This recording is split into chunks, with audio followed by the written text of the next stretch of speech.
Hi friends, ಎಲ್ಲರಿಗೂ Kannada law of attraction ಚಾನಲ್ಗೆ ಸ್ವಾಗತ. ಇವತ್ತಿನ ಡೈಲಿ ಟ್ಯಾರೋ ರೀಡಿಂಗಲ್ಲಿ ಒಂದು ಬ್ಯೂಟಿಫುಲ್ ಕಾರ್ಡ್ ಬಂದಿದೆ. My ego is in service of my soul and I trust my soul's divine timing. So ego ಎಲ್ಲಿ ಇಟ್ಕೋಬೇಕು, ಎಲ್ಲಿ ಬಿಡಬೇಕು, ಅದು ತುಂಬಾ ಇಂಪಾರ್ಟೆಂಟು.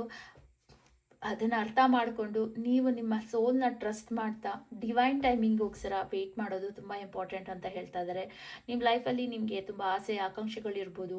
ನನಗೆ ಈ ಕೆಲಸ ಆಗಿಬಿಡಬೇಕು, ಈ ಥರನೇ ಆಗಬೇಕು ಅನ್ನೋ ಒಂದು ಮನಸ್ಥಿತಿ ಇಟ್ಕೊಂಡಿರ್ಬೋದು. ಬಟ್ ಆದರೆ ನೀವು ಯಾವಾಗಲೂ ಅಷ್ಟೇ ಡಿವೈನ್ ಟೈಮಿಂಗ್ಗೆ ವೆಯ್ಟ್ ಮಾಡಬೇಕಾಗುತ್ತೆ. ಕೆಲವೊಂದು ಆಪರ್ಚುನಿಟೀಸ್ ಬಂದಿದೆ, ಬಟ್ ಆದರೆ ಅದರಿಂದ ನೀವೇನೂ ಸಕ್ಸಸ್ನ ನೋಡಿಲ್ಲ ಅಂದ್ಕೊಳ್ಳಿ, ಅಥವಾ ನಿಮಗೆ ತುಂಬ ಡಿಸಪಾಯಿಂಟ್ ಆಗಿರ್ಬೋದು. ಕೆಲವೊಂದು ಆಪರ್ಚುನಿಟೀಸ್ನ ನೀವು ಮಿಸ್ ಮಾಡ್ಕೊಂಡಿರ್ಬೋದು. ಅದಕ್ಕೆಲ್ಲ ಬೇಜಾರು ಮಾಡ್ಕೋಬೇಡಿ. ಬಿಕಾಸ್ ಡಿವೈನ್ ಟೈಮಲ್ಲಿ ನಿಮಗೆ ಒಳ್ಳೇದಾಗೇ ಆಗುತ್ತೆ. ಅದಕ್ಕೋಸ್ಕರ ವೆಯ್ಟ್ ಮಾಡಿ, ನಿಮಗೆ ಖಂಡಿತವಾಗ್ಲೂ ಒಳ್ಳೇದಾಗುತ್ತೆ ಅನ್ನೋ ಒಂದು ಗೈಡೆನ್ಸ್ ಬಂದಿದೆ. ಈ ಥರ ಒಂದು ಸಿಚುಯೇಷನಲ್ಲಿದ್ದರೆ ಈ ಒಂದು ಮೆಸೇಜ್ ನಿಮಗೋಸ್ಕರ.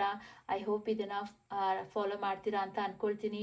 ಪಾಸಿಟಿವ್ ಆಗಿರಿ ಮತ್ತು ಡಿವೈನ್ ಟೈಮಿಂಗ್ಸ್ಗೋಸ್ಕರ ವೆಯ್ಟ್ ಮಾಡಿ. ನಿಮ್ಮ ಈಗೋನ ನಿಮ್ಮ ಸೋಲ್ ಸರ್ವಿಸ್ಗೋಸ್ಕರ ಯೂಸ್ ಮಾಡಿ, ಬೇರೆಯವ್ರ ಮೇಲೆ ಯೂಸ್ ಮಾಡೋದಲ್ಲ. ಈಗೋಯಿಂದ ವರ್ತಿಸೋದು ಅದೆಲ್ಲ ಬಿಟ್ಟು ನೀವು ನಿಮ್ಮನ್ನು ನೀವು ಪ್ರೀತಿಯಿಂದ ನೋಡ್ಕೊಳ್ಳಿ.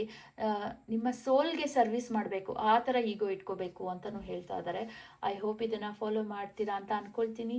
ರೀಡಿಂಗ್ ಇಷ್ಟ ಆಯಿತು ಅಂದ್ಕೊಳ್ತೀನಿ. ಇಷ್ಟ ಆದರೆ ವಿಡಿಯೋನ ಲೈಕ್ ಮಾಡಿ, ಚಾನಲ್ನ ಸಬ್ಸ್ಕ್ರೈಬ್ ಮಾಡಿ. ಧನ್ಯವಾದಗಳು.